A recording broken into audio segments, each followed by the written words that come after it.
Selamat datang para dangding mania di pengentahu.com. Kali ini saya akan bahas 7 controller paling pro di tahun 2024. Saya sebut paling pro ya karena 7 controller ini mempunyai fitur dan spesifikasi killer dengan desain yang tidak kalah menarik juga. Saya sendiri sebagai reviewer gamepad juga mempunyai standar ideal untuk sebuah controller. Yang pertama itu mempunyai back button yang bisa remap tombol L3 dan R3. Contoh penggunanya jika saya main game kompetitif Fortnite misalkan, untuk nge-slide tidak perlu lagi tekan L3 yang nantinya akan mengganggu pergerakan movement. Yang kedua, bisa disetting intensitas trigger R2 dan L2 serta dead zone analog. Contohnya, jika controller mempunyai trigger R2 pendek, itu hanya cocok digunakan untuk game kompetitif. Bayangkan jika tidak bisa disetting, kita jadinya nggak bisa menikmati game lain seperti game balap mobil atau aksi.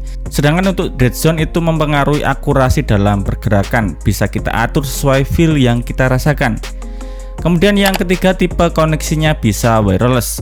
Saya nggak ada masalah sih dengan controller berkabel, tapi lebih proper ke tanpa kabel supaya nyaman dalam bermain.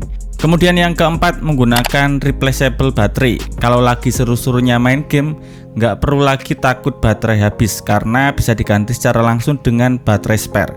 Saat ini juga sudah banyak rechargeable baterai yang dijual sebagai aksesoris game. Dan tentunya 7 kontrol yang akan saya sebutkan nanti juga mempunyai standar ideal tersebut. Baiklah, mari kita lanjutkan dalam video 7 controller paling pro di tahun 2024.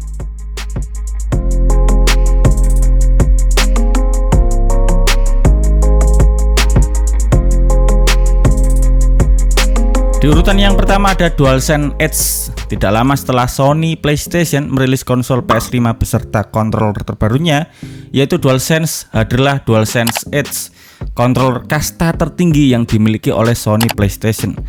Tentu saja hal ini membuat para fans Sony kagum. Ditambah ini adalah pertama kalinya Sony membuat controller versi Pro dari line up konsol mereka. PS3 mempunyai DualShock 3, PS4 mempunyai DualShock 4, PS5 mempunyai DualSense. Berbeda dengan konsol sebelumnya, PS5 mempunyai controller versi Pro, yaitu DualSense Edge. DualSense Edge mengusung fitur yang lebih pro dari DualSense, di mana fitur yang ditekankan adalah kustomisasi penuh pada sebuah controller, dimulai dari removable modul analog. Sejauh ini masalah dalam controller itu paling banyak pada analog, mau itu drifting, gerakan yang tidak responsif, karena sudah sering dipakai dan karena analog itu tidak bisa diganti, ya paling sering kita ganti controller baru. Sedangkan untuk part lain seperti trigger dan button itu bisa kita ganti karetnya sendiri. Dengan adanya inovasi ini, kita sebagai gamer bisa lebih fleksibel menggunakan controller. Ya walaupun sampai saat ini part untuk modul analognya itu belum dijual secara terpisah oleh Sony PlayStation. Masih dalam modul analognya, caps juga bisa diganti sesuai dengan kenyamanan tangan. Di bawah modul analog terdapat tombol Quick FN untuk mengganti profile, mengatur volume, jadi kita tidak perlu mengambil remote jika main di TV. Juga mempunyai back button yang bisa diganti capsnya serta bisa remap tombol apa saja yang kita inginkan.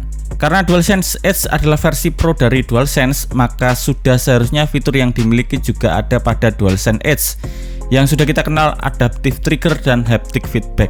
Adaptive trigger itu bukan yang biasa, melainkan dynamic adaptive trigger. Jadi kita bisa merasakan tensi atau tegangan saat menekan trigger L2 dan R2. Karena ini adalah controller versi Pro, ya intensitasnya bisa diatur. Begitupun juga dengan haptic feedback, itu namanya dynamic haptic feedback. Jadi bukan getaran biasa, melainkan getaran yang bisa memberikan feedback sesuai kondisi pada game. Dalam paket penjualan kita mendapatkan 2 tipe back button, 3 pasang caps analog, kabel USB Type-C dengan pengunci, serta casing controllernya. DualSense Edge dijual di harga 3 jutaan, hampir sama dengan PlayStation Portal sampai saat video ini dibuat. Untuk varian warnanya belum seperti DualSense yang memiliki varian banyak. Untuk versi ini masih versi original, yaitu putih dan hitam. Kalau Sony PlayStation punya DualSense Edge sebagai controller kasta tertinggi, pesaingnya yaitu Xbox juga punya controller versi Pro, yaitu Xbox Elite Wireless Controller Series 2. Ya walaupun sebenarnya Xbox lebih dulu mempunyai controller versi Pro pada setiap konsol, namanya saja sudah Series 2, yang berarti controller ini adalah lanjutan dari series yang pertama. Series 1 untuk versi Pro Xbox One, series 2 untuk versi Pro Xbox Series. Yang dimaksud untuk di sini adalah hampir berbarengan dengan rilisnya konsol. Kalau secara fungsi tetap bisa digunakan di kedua konsol walaupun beda generasi. Controller ini memiliki adaptive trigger yang bisa disetting intensitasnya dari level short, medium hingga long distance. Analog yang bisa disetting 3 level tensionnya tergantung pergerakan game. Kalau fitur ini mungkin lebih 1 level di atas pengaturan dead zone. Kemudian ada 4 back button di mana Xbox menamanya itu pedal. Dengan posisi yang menurut saya sendiri secara genggaman tangan itu sangat nyaman sekali. Apalagi handle controller yang terbuat dari rubber yang memungkinkan anti-slip pada tangan. Untuk melengkapi semua fitur yang sudah diberikan, Series 2 memiliki 3 profil sehingga lebih fleksibel untuk setiap permainan game yang berbeda-beda. Xbox bilang controller ini dapat digunakan selama 40 jam. Tapi anehnya kalau menurut saya perihal daya, Series 2 ini mengalami downgrade karena menggunakan rechargeable baterai. Padahal sudah bagus yang seri 1 itu menggunakan removable baterai. Jadi kita bisa lebih fleksibel. Kalau urusan baterai walaupun bukan sesuatu yang krusial, tapi kembali lagi itu tergantung preferensi. Kalau saya sih controller mahal pasti yang paling gampang rusak duluan itu adalah daya baterainya. Apalagi kalau sudah didesain secara wireless. Untuk harganya, controller ini mempunyai 2 varian, yaitu kita bisa membeli versi core dan versi standar. Keduanya sama-sama adalah controller Pro, yang membedakan hanyalah kelengkapan yang diberikan. Yang versi lengkap kita akan mendapatkan 4 pedal back button, thumbstick dengan panjang yang berbeda-beda, kabel USB Type-C, serta case controller lengkap dengan docking charger, dan cara pengecasannya itu dari bawah controller. Jadi kalau di total Series 2 ini punya 3 cara pengisian daya menggunakan docking bawaan, port charger bagian bawah, docking standar port charger di bagian belakang, dan menggunakan USB Type-C. Versi core dijual di harga 199,99 atau senilai 21 jutaan, sedangkan versi lengkapnya 2,9 jutaan. Selain harga tersebut, Xbox itu mempunyai yang namanya Design Lab, di mana kita bisa mengcustom warna sesuai dengan desain yang kita suka. Nah, kalau sudah masuk pada Design Lab, harganya bervariasi tergantung desain yang kita buat. Yang ketiga ada Gulikit KK3 Max Controller. Sebagai pionir dalam hal akurasi analog, Gulikit tidak mau kalah perihal controller versi Pro. Ketika saya mereview Gulikit King Kong Pro 2, di situ saya bilang seandainya Gulikit menambahkan back button pada controllernya pasti sangat overpower.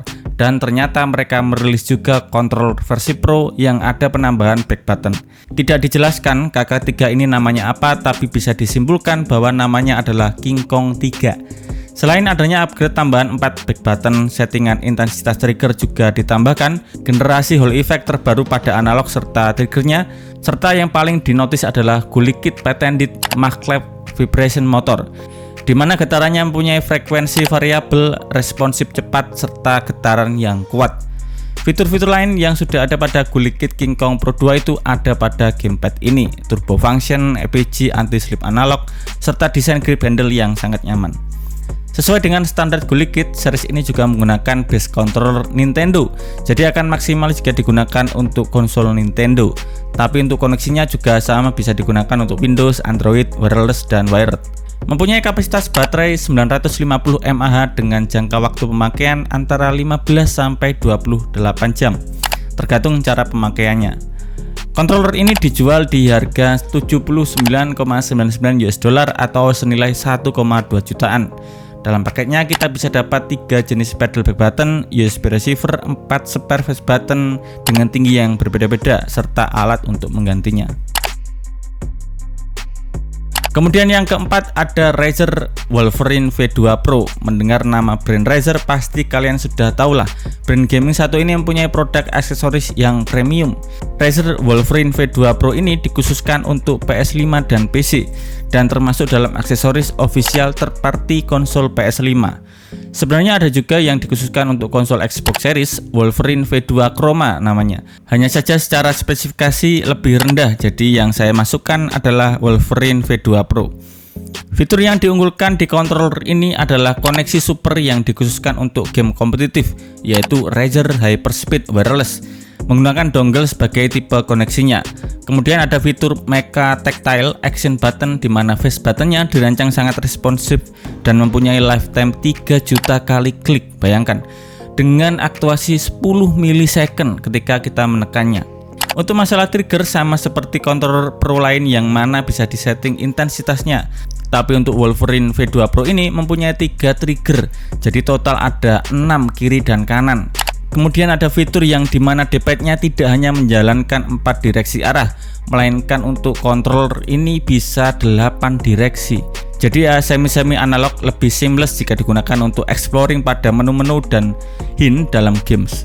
Dan yang terakhir pastinya back button yang dapat di remap sesuai kebutuhan.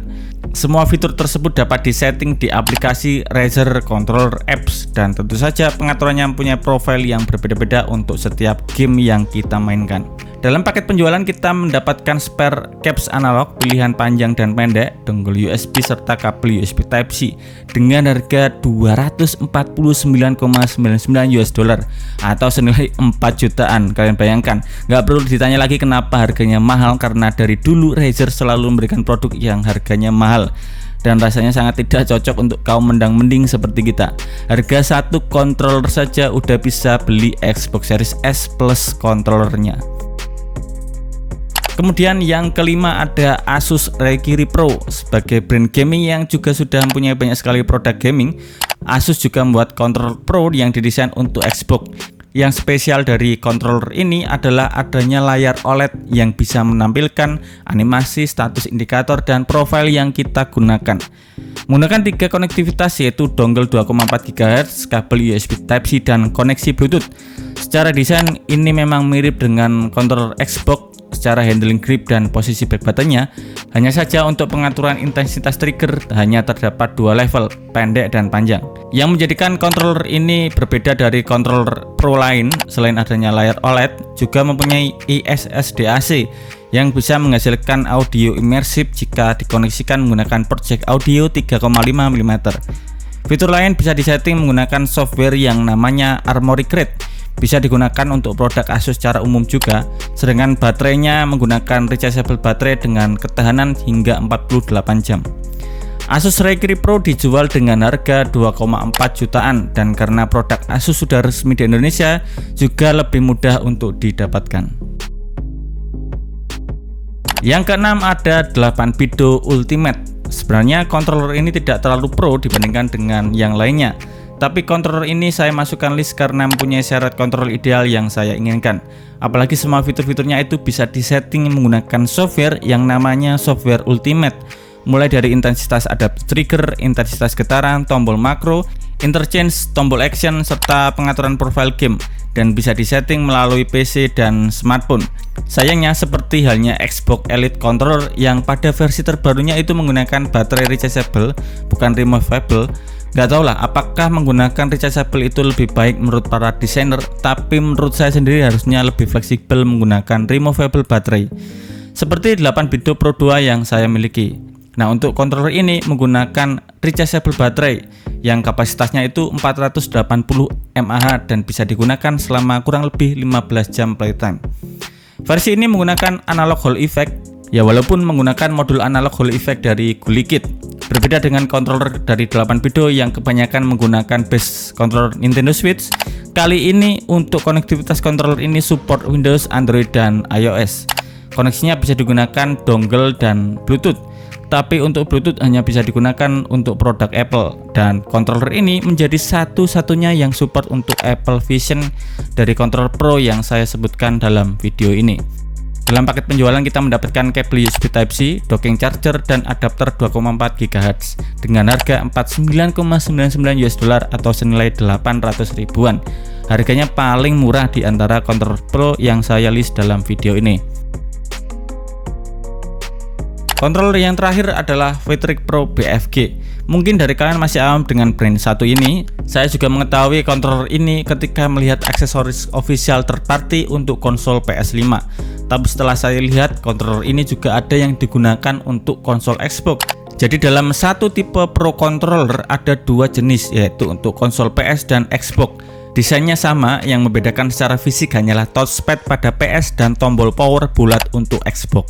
Controller ini membawa inovasi terbaru, yaitu modul analog dan button yang bisa di-swap, dibalik atau diganti dengan tipe yang berbeda-beda. Dengan desain yang seperti ini memungkinkan kita untuk lebih fleksibel lagi menggunakan controller. Kalau terbiasa menggunakan layout controller Xbox, ya tinggal dibalik analognya. Selebihnya fitur-fitur yang lain juga sama dengan controller Pro lainnya. Controller ini dijual di harga 179,99 US dollar atau senilai 2,9 jutaan.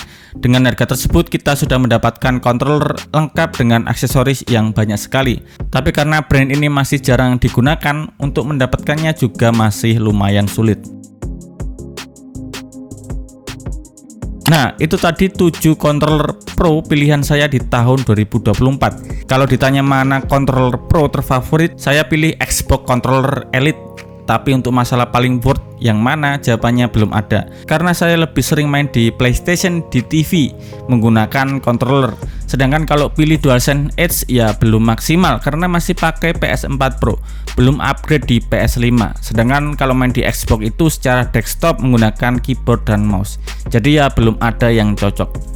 Baiklah, itu saja pembahasan kali ini. Mari kita lanjutkan di kolom komentar controller Pro yang ada di tahun 2024. Atau jika ada referensi controller Pro yang belum saya sebutkan, bisa kalian share juga. Karena sudah cukup lama durasi videonya, kita akhiri. Saya Adam Savana.